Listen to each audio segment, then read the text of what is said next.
All right, everyone, here's part 2 of the process of making sauerkraut. So I'm using here my fermenting crock, though I've showed you how to do this in the jar where it ferments in the jar itself. But if you're making a whole lot of sauerkraut, these fermenting crocks are amazing. You can get them on Amazon. So I want to have my camera person come look in here. I want you to see how it looks. You see there's juice on the top, which is what you want. Nothing greater than sauerkraut juice on a rainy day. So I'm ready to take out these weights. And so first of all, these are the weights that go in the fermenting crock to weigh the sauerkraut down. Take these out.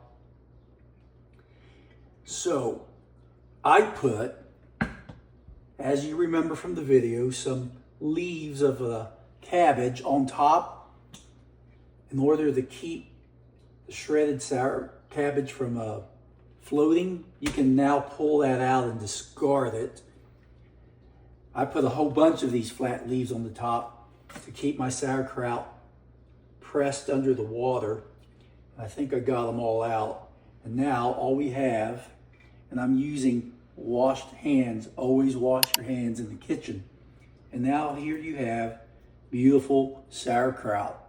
I've had this in here for this Thursday would be 5 weeks. I didn't have to wait 5 weeks. That's just what I like to do.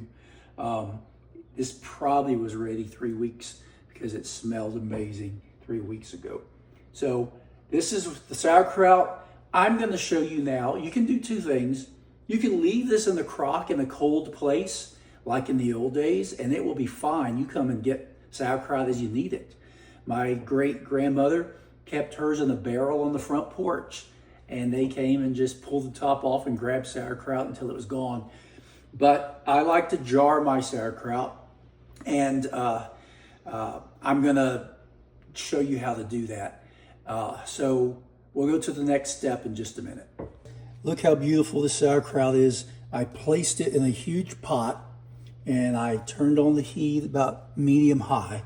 And our goal is to get this steaming, but not boiling. Because remember, sauerkraut is a probiotic. And if you boil this, you'll kill those good, valuable probiotics.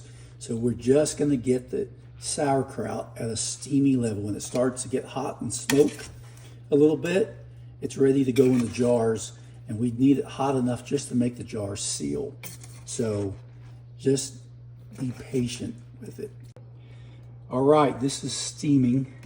It's not boiling. You'll notice it's just smoky.